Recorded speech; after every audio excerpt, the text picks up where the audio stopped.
This conference will now be recorded. Okay, so it's a little bit after 10 o'clock. We want to get started on our webinar, the 2020 Great Give Back Program Idea Exchange. So we wanted to take the opportunity to get as many folks together as we could, and as we mentioned, record this webinar so that we can help people figure out whether they can do the Great Give Back in 2020 and what they can do. I think there's a lot of need out there in our communities right now, and I think that we all recognize that, but we're getting a lot of restrictions and limitations on the things that we can do and the things that we can do safely. So we wanted to get together and talk about what we've done in previous years and what we've seen coming up in 2020 and what can work for a program that's actually going to support your community in 2020. What's realistic, what's safe, and what will help. And so that's kind of, it's like a Venn diagram, right? What we can do a lot of things, but we got to make sure everybody's safe. So we had a lot of libraries participate last year. We had almost 40 of our libraries in the Mid-Hudson Library System participate, and we had a lot more statewide. This is a statewide initiative, and this year we're doing it in Mid-Hudson again, and we know there's a couple of libraries doing it. And all those libraries who participated last year had really good experiences. The patrons who participated in the service-oriented programs had a great experience, as well as the organizations that they partnered with. And there was a lot of benefits through this program. There was a lot of folks who, there's direct benefits from the program itself, from, whatever it was that you did to support your community or people in your community. And there was also the secondary benefits of partnering with organizations that libraries hadn't partnered with before. And so you built these kind of relationships that the library and the partner can utilize moving forward. And so I'm all about partnerships, and I think a lot of our libraries realize too that that's a really good way to leverage your reach into your community with whatever you're doing, and to help expand on the work that other folks are doing too. And it makes it kind of a team effort to address some of the issues that we have in our community. So today, Amy Smith, she is our library sustainability intern. She is with us for the next couple of months, and she's helping us out with some library sustainability work. She's going to be helping us out with the Great Give Back a bunch, and she's going to talk to us today about some of the things that she's seen and some of the ways that we can help our communities in 2020 through the Great Give Back. Amy has done a lot of really great work in her role as the Director of Program and Youth Services at the Red Hook Public Library. And so, Amy, I'll give it, yeah, take it away. It's up to you now. All right. Yeah. If anybody has any issues, please let me know in chat, and I'll look to help you there. All right. Thank you, Kevin. Okay, so, I thought that I could advance with, oh, there we go. Okay, so this year the Great Give Back is October 17th. That is a Saturday. And I told Casey that I wanted to talk a little bit more in depth about what the Great Give Back is supposed to be and the roles that it serves, because I realize in taking this internship and learning more about it that we didn't actually understand it at Red Hook last year when we did an event for it. So the first point of it, as Casey was saying, is we're facilitating community members volunteering in the community. So all of our libraries do a lot of things for our community to, to give back to them. But what we're actually talking about with this particular event is helping community members give back to the community to address local needs. So there is a little bit of a shift there. It's which matters. So the other thing that I think is important to understand, and as Casey said, this is statewide, but we all know that public libraries aren't just about books, but I don't know about you guys, but every meeting I go out to in the community, someone gives me a blank look after I'm talking about an outreach or whatever, and they're like, what does this have to do with books? Literally, someone said that to me yesterday, and it's in the town government. So part of the role of the Great Give Back is there's a cumulative effect. If lots of public libraries in a system, in the state, in different counties are participating, it basically becomes an opportunity for PR that amplifies the public's understanding of what public libraries actually are. And in that way helps us as on an advocacy level, statewide, but also locally, so that community members appreciate more what we do.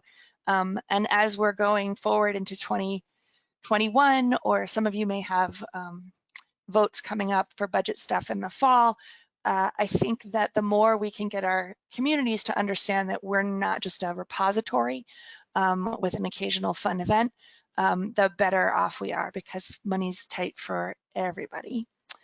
So, and that's sort of the dual purpose for it. So I wanted to quickly talk about some of the things that were really successful events for the Great Give Back 2019. I'm pretty sure I saw Noel, so Tivoli and Pleasant Valley did animal adoptions. And other libraries also did toy or food kibble drives for animal shelters. So an animal theme is always popular. People love animals. But there are other kinds of drives you can do as well. So Cold Spring did Socktober, collecting socks. Other libraries collected winter coats, or their community had a backpack project and they collected different types of school supplies or things for that, as well as food drives. So there are a lot of benefits to doing a drive type event, which is where the library's role is primarily collection, and we're going to talk more in depth about that. And there are obviously advantages to doing events that have, publicity possibilities of cute animals.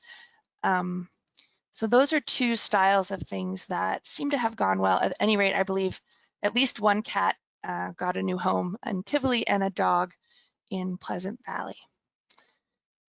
There are other successful events that sort of don't follow particular, that were more individual. So Roelof Jansen did a volunteer fair. So the community members could come in, talk to people from different organizations. I know that, oh yes, Noel says everyone loved the pet adoption event in Tivoli. Yeah, it just builds goodwill if people are seeing cute animals while also in your building. So I think the director for Rojan is signed up for this. So if you are, pipe up if I say something incorrect. But this allowed community members to have a direct human being to talk to about the volunteer opportunities, as opposed to going to the website and saying like, oh, I don't know what that's really about, I have a question. It provides direct connection. Socrates and Esopus did community sewing. Another library whose name, I'm sorry, if it's yours, you can pipe up in the chat, did knitting projects. So this is cool because it produces something, reusable bags or pillowcases for a children's organization. And community members are actually physically getting to do something as well as creating something. The children's Halloween costume swap is something that we did in Red Hook. Though I did not fully understand all the elements of the Great Give Back, it did actually function that way. So that just lucked out, but I'll talk a little bit about that later. Olive did a really cool thing. They had a food drive, but it was coupled with, I don't know if anyone is here from there, but with a community meal. So it was a coordinated effort between the library and local restaurants that, serves multiple functions, right? Because yes, there's a food drive and that adds to the pantries and the food banks or whatever organization it is, but it also actually brings people together. So, it maybe isn't something that people emphasize, but I think thinking about the social or psychological benefits that a Great Give Back event could provide for community members is also important, especially now when there's more senses of isolation. And then I talked about Rojan. Woodstock did an organ donor registration event. So there's a delayed gratification benefit to the community to something like that, but definitely important as well. So those are some of the successful events from 2019. The trick is that our world is completely different. So what we want to do is talk about the ways in which our community needs are the same or are different, and what, or have different emphases or different needs. So this section shaping it, we're hoping to be discussion oriented. So I'm going to start by just saying, what needs do you see in your community that are new or different than in 2019? And I think everyone's unmuted. So Casey, do you use a hand raising situation in this, or I don't know?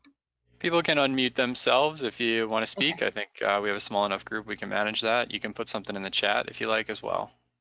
Okay.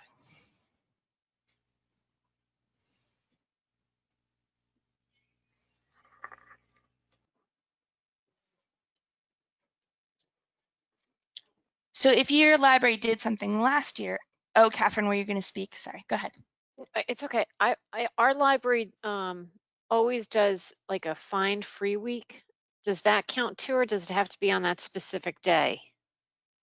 There is, so there are, like, a lot of times also when people do drives or collections, it's a much larger window, but there, the idea is to have some element of it that's connected to that day. Okay. So it could be, that on that day you announce, like, this is how much people, I don't know, however it is you structure it. We did food donations for every can they brought in. They Okay. got Because like I was $5 just about to off. say to you, the thing about it is, as awesome as Find Free Weeks are, yeah, the benefit needs to be to The community. other people. Yeah, exactly. Right. So yeah, I mean, and if what happens on the 17th is that you have a pyramid of food or whatever, and then you celebrate it. Okay. Because of COVID, we can't have groups of people to come in and do something all together, but there are ways in which you can sort of make a celebration / event, draw attention to, what your community has done with your help, and then just make it announced on that day. Share it out on social media on that day. Exactly. Okay. Gotcha. All right. Thank you. Mm-hmm. And I think that's an important point too, is it doesn't, even if it doesn't happen on October 17th, is, as long as it's around that time, and it's definitely a great give back event leading up to the 17th, or even in the month of October. Those are great give back events. Don't feel too constrained by the timing, or if you had to have the event on a different day. Still a great give back event. Thank you.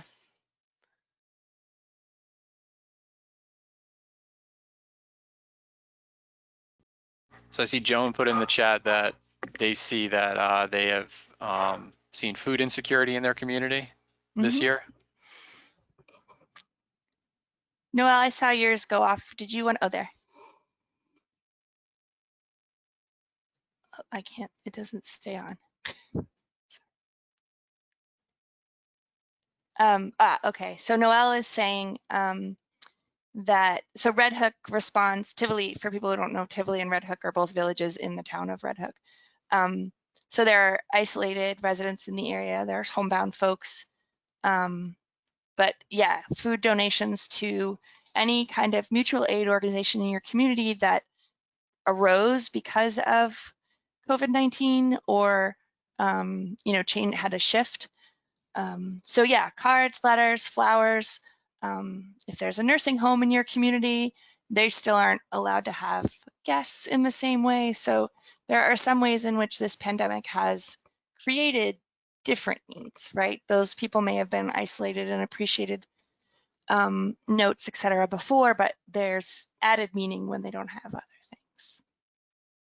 So what kind of needs still exist in your community, do you think? Or what needs were you planning or hoping to address?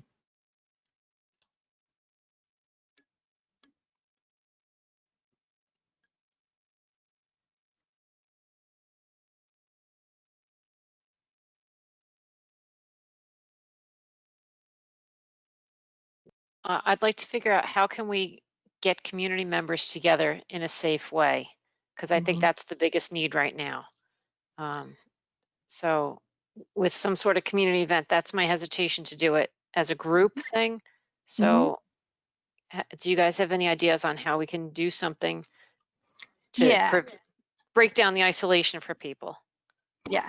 So there's a number of, we're going to give some examples, but I think if one of your concerns in your community is, as Catherine, I'm not sure if you go, I don't actually know you, so I'm just calling you Catherine, sorry. It's fine, thank you.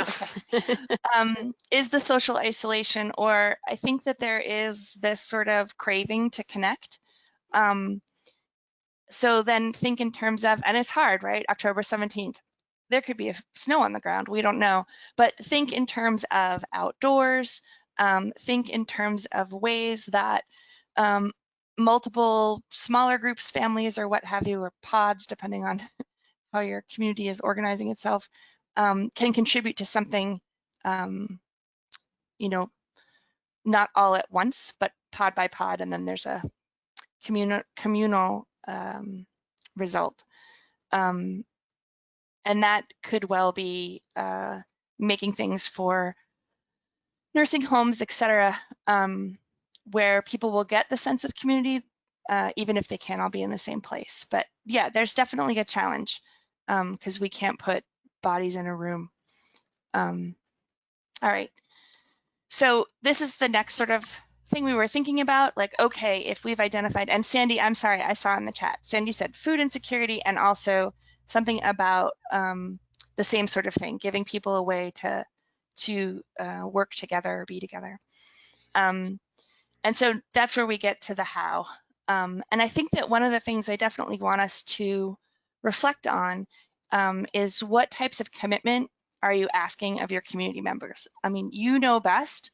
Are people just tapped out? Are people just exhausted? Are they so stressed? And it's hard because we don't know what it'll be like in October, but I know around here, just figuring out the school situation has a lot of people sort of, you know, they don't have a lot of extra bandwidth. So that's a consideration too when you're planning something. You want to sort of find that balance where it's not asking so much of someone that they feel overwhelmed and don't do anything, but still having some kind of effect.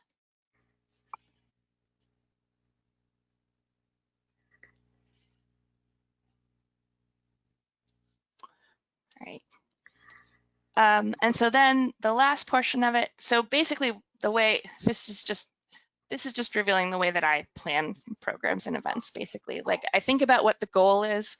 So what's my goal in planning this event? And for a Great Give Back event, it's what need am I going to help people address in the community? And then how am I going to involve the community members? And then finally, making sure that I think about what is my library? What are the resources here, both, you know, emotionally and literally, financially, et cetera. So always make sure too that when you're thinking about these events, you're thinking about what is your staff able to do this fall, right? Because one of the things we don't want Great Give Back to be this onus where people are like, oh God. So keeping in mind, you know, that we're all human, we all have limitations, and sort of seeing what you can maximum benefit for the community without making everybody nuts.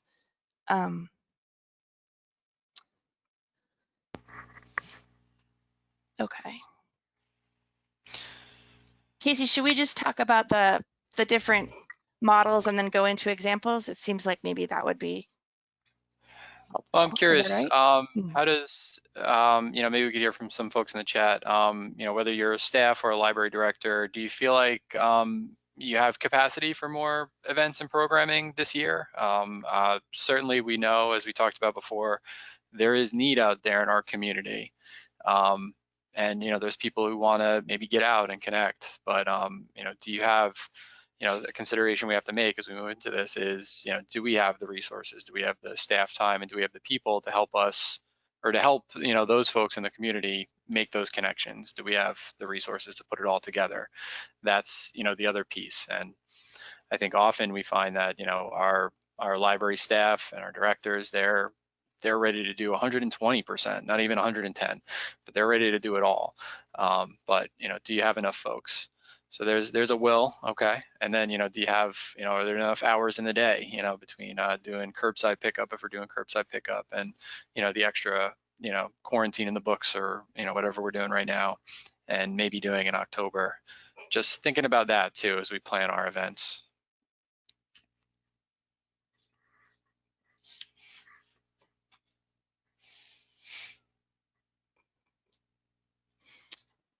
All right, I'm gonna move forward. So one of the things that Casey and I were thinking about, and hopefully this is as visually useful to you as it's felt to us at the time, is that there are a couple of different ways to think about an event. So something like, so events without partner organizations. Partner organizations can be really helpful, and we're going to talk about ways. But if it's not right for your community right now, then that's fine. And I'm just using what we did in Red Hook because I know it well. So when you don't have a partner, that there's different things the library has to provide, right? So when the library does all the PR, all the registration or collection or whatever it is, staffing on the day of, and then also distribution. So as an example, since I do youth services, I interact with a lot of parents of little kids. And the lament every year is that the kids are growing so fast that the Halloween costumes don't fit anymore. So we did, and this is an example of what Catherine was asking about. I collected, people could drop off Halloween costumes. They had to be clean, they had to be, reasonable. And they dropped them off in large quantities for 2 weeks. And then it fell to library staff, me, and my boss, to sort them by sizes, mostly. And then on the day of, everyone who dropped something off got a voucher, whether they wanted to use it or not. And that basically was something that we implemented because somebody complained that if she brought stuff, would she get stuff? So we brought vouchers. And then the day of, none of the voucher users actually showed up. So that's fine. But then the event element was people came and chose costumes. And it was something that the community wanted, and the benefit was to other members of the community. So that's sort of a model there. But when it comes to partnerships, it changes what your library needs to do. And in some ways you can then have a bigger effect. So depending on who you partner with and for what, there are different ways in which the library is involved or not involved, different benefits with different partners. And Casey is gonna, yeah, that's the next one. Yeah, I think as Sandy pointed out here, when you partner with another organization, it increases, as I said earlier, it increases the reach that you have with the work that you're doing in the future and with the current project that you're working with your partner, and it also increases their reach. And likely whoever you're partnering with is doing good work. So everybody who hears about the events that the library or your partner are doing is going to benefit. And there'll be other ways that folks are benefiting too, because they'll be hearing about all the things that are going on. It also distributes often the work that you have to do. Sometimes you have to be careful with partnerships, but mostly it's going to be pretty good, and you're going to have somebody who's either going to A, increase your reach, or B, take over some of the work that you're not necessarily cut out to do or is not even part of your mission. You might not be in your mission to distribute food, but you can also collect food and support your community and distribute that food, and that's a partnership that increases your reach and increases your library's ability to help the community. One of the ones that we were excited about this year is Riverkeeper. So Sandy's actually doing a Riverkeeper event, I know, 'cause she told me a couple of times, and it's going to be pretty cool. These Riverkeeper sweep events are events where people go and they clean up shorelines, and they look for all kinds of stuff that are on the shorelines and they throw them away. They essentially, they find all sorts of things. Like last year, they found snowshoes, a snowblower, a hair dryer, high school diplomas, a kitchen sink, toilets, football shoulder pads, garden flamingos. The list goes on. And I was looking at old pictures too. They had this giant wheel. It looked like a wagon wheel, but it was like 8 feet tall that they were pulling off the shoreline there. So the idea with these is that you go in and you clean up the side of the river. And once the area that you're cleaning is cleaned, because 1 year's a cleanup, maybe the next year's a cleanup, the following year might be a cleanup as well. Eventually you get to the point where there's no more giant pieces of refuse there, and you can actually move on to planting. And when you're planting on the shoreline, you're actually preventing erosion. I was going to say shoring up, but you shouldn't use the definition, right? So you're making the shore a little bit stronger, and of course, a lot more beautiful. And so when you are going through this process, you can actually move from cleanup to planting, and then they've seen these spots that they've gone for cleanups years ago, and they've been doing this about 9 years now. They've seen it go from cleanup all the way up to now it's a community-supported, like, clean area where people come and practice recreation. People come and hang out there, and they do their own cleanup, or the town or some volunteers actually maintain the space. And so it's gone from this piece of nature that was being polluted and full of garbage and ugly to a place that is healthy for the ecosystem and for the local environment, and that people in the community can enjoy. But the important thing to remember is that just because you don't have a shoreline doesn't mean you can't participate in the sweep for 2020. So you see they've scheduled their annual Riverkeeper sweep this year. They changed it to October 17th, which is the same day as the Great Give Back. So they are the official partner with the Great Give Back for New York State Libraries. And they cover anywhere in the Hudson River estuary and the Hudson and Mohawk River watersheds. So areas that are not necessarily right on the water are still eligible to partner with Riverkeeper and do cleanup events. And so one of the cool things about the cleanup events, I thought, was, as we talked about earlier, we want to get people together, but we want to do so safely. And it's not easy to figure out how to do that in 2020. But we know that events that are done outside are safer in general. And we also know that the outside is bigger than the inside. So if you have people outside, it's going to be a much safer event or a lower risk event, and you can socially distance people, groups, families, a lot better than you could at an event inside a building or inside anywhere else. Oh, and so the other thing that I wanted to mention too is that often we don't know who's partnering for 2020, but for 2019, they had about 15 different breweries who participated in the Riverkeeper sweep for the big annual event. And so those organizations donated adult beverages, oat sodas, beers, and other drinks that people could partake in. So, you get to close out the day with one of those. We're still waiting to see who the partners will be for 2020, but that's just one of the things that Riverkeeper provides as a partner, and they're a particularly strong partner. One of the other things you'll get, besides a event that sort of lends itself to social distancing in 2020, is some of their organizational tools. So they have some checklists and some other things, some guidance and timelines that can help you organize these kinds of community service events and events outside the library. I thought that would be interesting as somebody who coordinates library programs or somebody used to, because we didn't always do programs out in the community and clean up programs like this. So partnering with Riverkeeper, they have a lot more experience in this, and they can provide you with support by talking to them, and also these kind of checklists for when you should have different things in hand and when you should send different things to different publicity outlets, and things that you want to have on the day of the event and things that you want to anticipate. And they actually have a revised set of tools that are particular for COVID-19 in 2020 and telling you how to address different social distancing things that they've thought through. The other huge benefit, I think, for them is that when you sign up with Riverkeeper to do a sweep event, they will take care of the registration. And initially, when I heard that, I said, I don't know, we like to do our registration, right? But they are like a full partner, and so you'll know who's registering for the event. And it also, maybe you say, oh, that's one less thing I have to worry about is setting up the registration, because they're communicating with me about who's signing up for the event. But the other thing that they'll do is they'll actually target areas where volunteer registration or volunteer recruitment is low.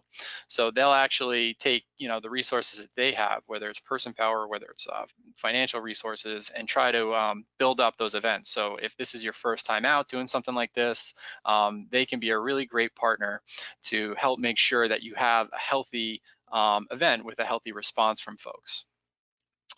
The other thing that's interesting, probably not a lot of us are thinking about it, but there's liability associated with people walking around and picking up garbage, and so they can help with that.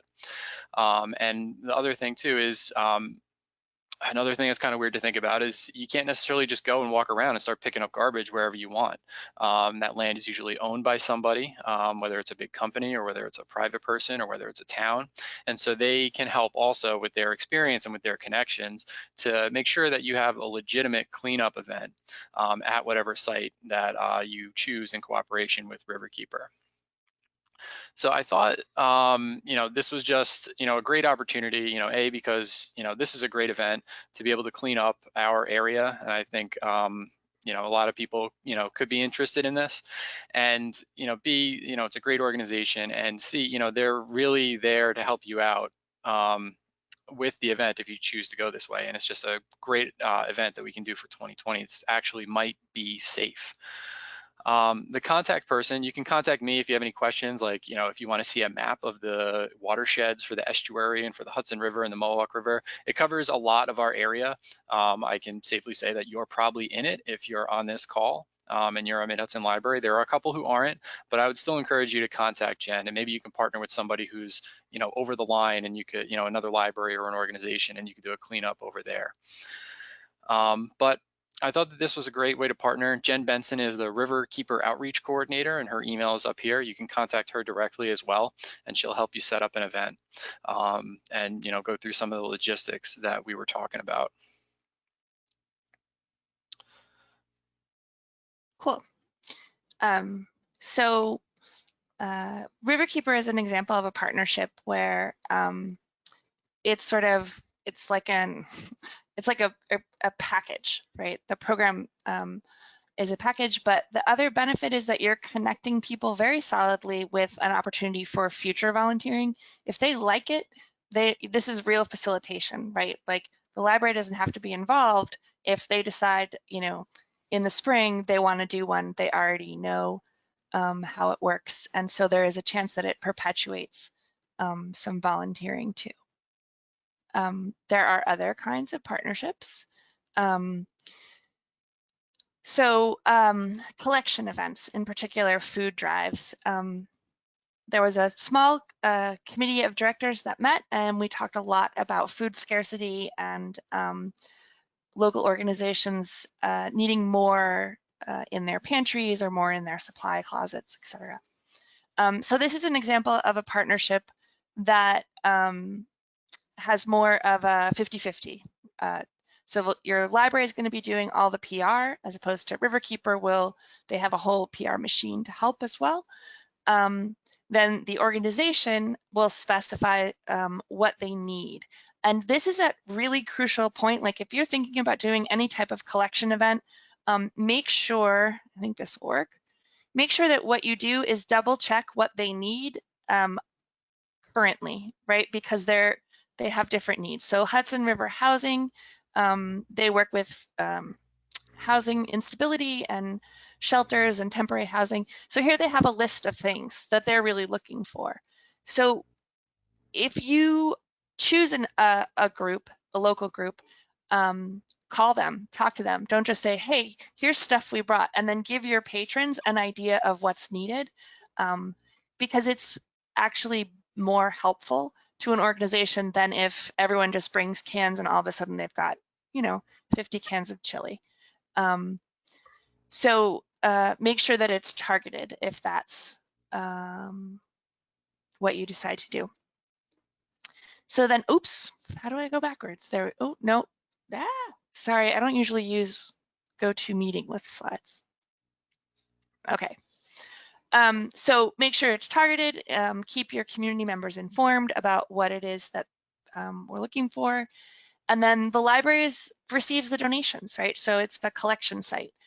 So again, this is a different type of, you're asking your staff something different than with a Riverkeeper event or with an event where you don't have a partner.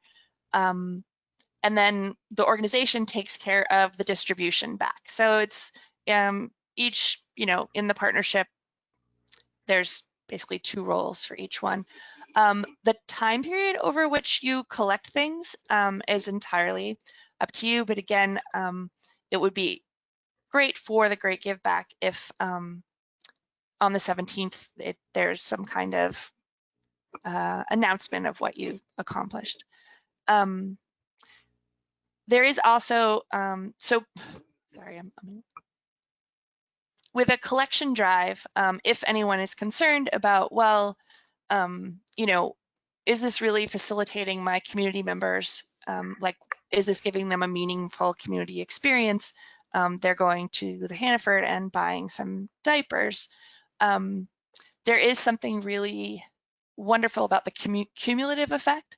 So if there are 5 libraries in, within a 20-mile radius and everyone's doing a collection event, the input on the individual level of the community member may be small, but the total effect on food scarcity in the area will be quite large. So that is another way, if there are other libraries doing food drives or supply collections, you can also sort of, it's not a partnership, right? But you can definitely reach out and create an awareness for the broader community that this is an effort that a group of libraries in the area are making. It amplifies the effect. And then the last thing is, and we're not saying that it's necessary to have, a variety of options all the time, but there are always going to be patrons who can't participate in something physical or maybe aren't financially able. So there are virtual options. If you do kid stuff, you've probably heard of citizen science. So Zooniverse is one of these citizen science organizings. There's a database there. And we were doing a lot of stuff with Zooniverse in SRP this summer. And what I realized is that Mohonk Preserve has a project on here. So if you're familiar with these sorts of things, a lot of them are like, how many types of penguins do you see in this photo, tagging them, or what's the, go out and measure the amount of ambient light in the night sky. But this one is very local, very targeted, and there is an environmental, basically they have a huge archive of handwritten observations of different species, weather patterns, changes in the landscape, and they need help essentially coding them, saying, what type is happening. And they have a very simple orientation. It's not very hard. And this is even something, if your library is open and you have people using your public computers, you can, put up a flyer saying, here's an option, and truly, like, they're grateful for 4 minutes. Even if you just code one card for them, that has value. So there are other things that are maybe low impact in terms of money or time or ability that you can offer patrons as well. So maybe let's take a minute. Oh, sorry, go ahead, Casey. So we just wanted to, as part of today, we wanted to see what ideas folks had or what people were thinking about for, what they deal with 2020 and, whether they can do Great Give Back or what needs it can address if they can, if everybody's gung-ho, as Catherine said, if the will is there, what can we do? But, at Mid-Hudson, we always like to help out. So we wanted to show you a couple of options of things that were happening. Or things that we thought might make sense for 2020. I went over the Riverkeeper stuff. We think that would be good. And if you start now. You can have that set up for October 17th. Food scarcity, we heard a lot. I want to thank Sandy and the other folks who met with us as a little advisory committee to us to help us figure out what would make sense for 2020 and what would be good for 2020.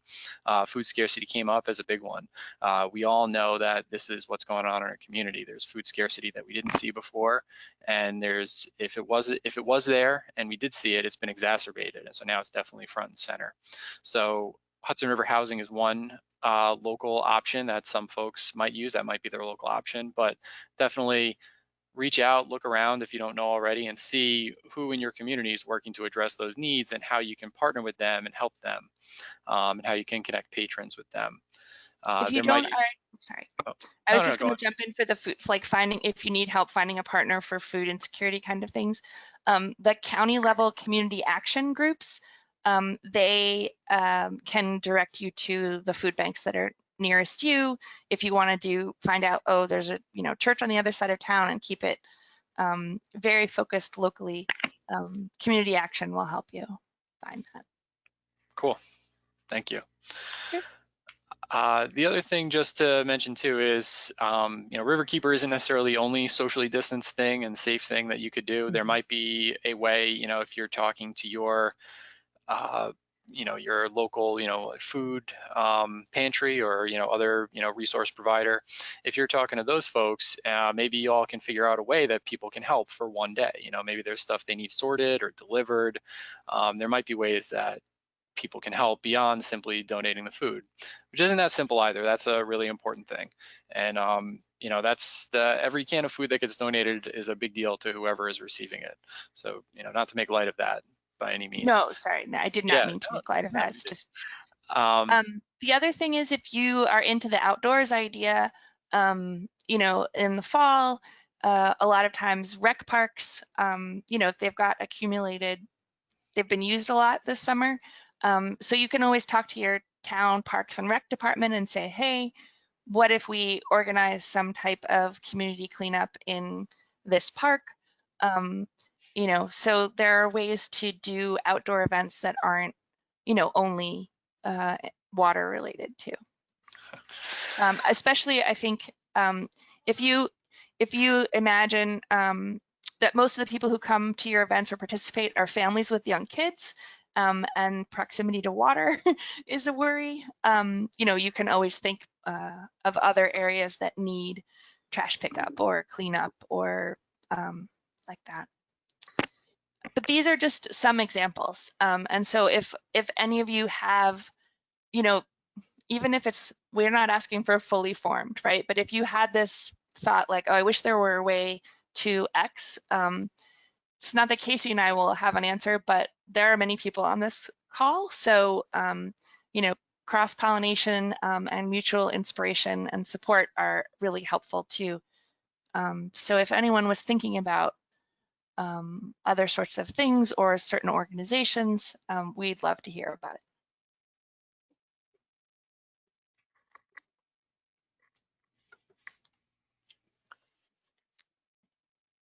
Okay, so if anybody has anything that they wanted to talk about or anything they were kicking around that they wanted to share with the group or work. All right, so I see somebody's got something here. So Noel is talking about, toss around the idea of a cleanup, weeding, etc. here at the Tivoli Park that would be socially distanced. Also interested in the food drive ideas. This could be given more an opportunity to participate. Even collecting cards or art would be great.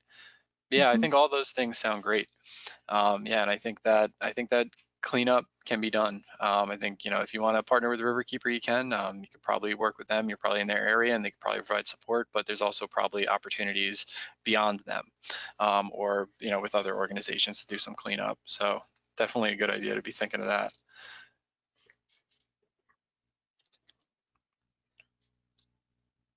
And we have, yeah, that's a Kathy great idea, Anna. Working with local farms. I know that that's true also in Red Hook, that a lot of them struggled because some of their seasonal laborers couldn't get the visas they normally would get to come and help. If you have orchards in your area, you can always approach them too and see. It'll depend on the relationships you've already built, but yeah, definitely helping out some of those sorts of businesses would be cool. I like the idea of sponsoring a chicken. That's pretty cool. Yeah, totally. I can share too that one of the ideas that we've been tossing around here, there's a residential center in Red Hook, which is, when I was a kid, it was called Juvenile Hall. And so getting community members in Red Hook to help support these Red Hook residents who are young and trying to figure out their lives. And so we're talking about maybe doing a book drive. They don't have a library. So you can also sort of look at other, it's parallel to what Noelle was suggesting about looking at nursing homes or senior centers, et cetera, like identifying populations that are somewhat isolated and seeing what could you do to support them in their isolation to make it less of a burden on them.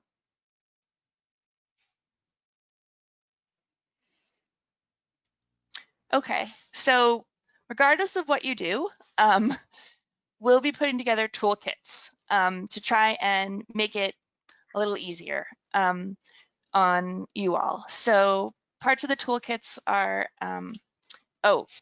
images. Wait, Casey, this was on you, but I started it. I'm sorry. Okay. Seems like you got it, yeah. So there'll be some images that you can use. And basically, no matter what if it's Canva, whatever, there'll be some JPEGs.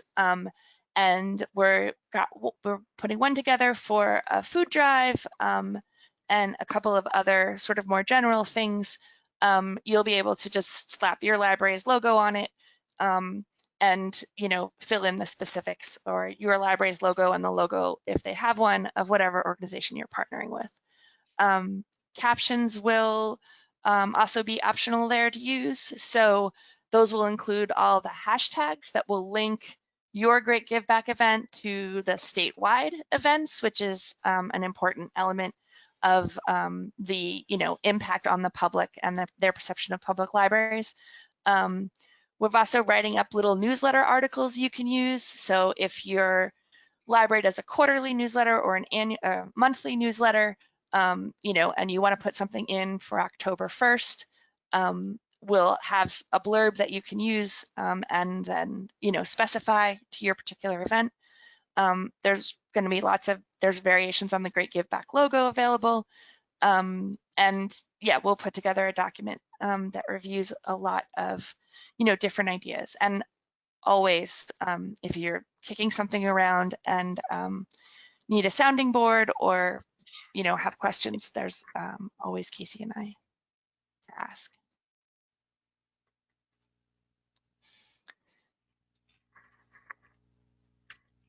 So, does anyone have any questions?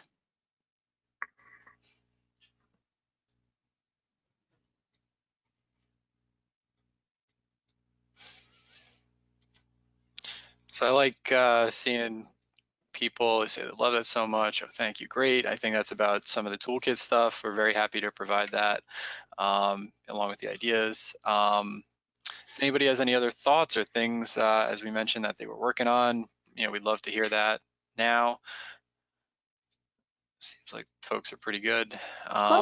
Any questions people have, you can contact us. Find our info, it's right up here, or you probably know how to find it on the website, or you probably have an email from us already. So please feel free to reach out to us. And when you do have a sense of, what your event's going to be, letting us know is an important part of the Great Give Back, because Mid-Hudson will have a website like last year that links people to them. And we will also then be linking all of those events to the statewide directory as well. So if a public library person wants to know where to get involved in something, they'll be there. So we'll be sharing out a link for that, where you can fill that out, and that'll go right up to the main headquarters of the Great Give Back, but we'll have access to that info so we can pull it out and highlight it too. And we did record this. We had a question from somebody. We did record this, and we'll share that out after the webinar, after we get it processed. All right, with a little bit more info on some of the things we mentioned today. Well, Catherine, will the link that will be in the follow-up email after this, it's a form basically that you fill out. That information will go to both of us. I mean, to both the state and to Mid-Hudson, so we can know what's happening in Mid-Hudson, but also have that connection with the state Great Give Back. One of the things about this is, the state provides, the state is a clearinghouse. It's thegreatgiveback.org. And so folks can potentially just go to thegreatgiveback.org and they can see what town they live in, and they can look up, I think, on a map as well too, and see, all right, what's near me? Yeah, I I was want to do messing some with it. good on October 17th. What can I do? And so that'll be a full listing of everywhere in the state. And that's, again, talking about our kind of collective impact kind of thing. And PR sense in this case, making sure that everybody knows about this. If all our libraries are doing this, it's easier for folks in the Hudson Valley and your community to know that we're doing this on October 17th or in the weeks leading up to it. Just getting the idea out there, of And the good work the say libraries are doing. Oh, sorry. Oh. If we have NYLA Advocacy Day in November, this is a great thing to mention to your representatives, and has a lot more public impact as well. Okay.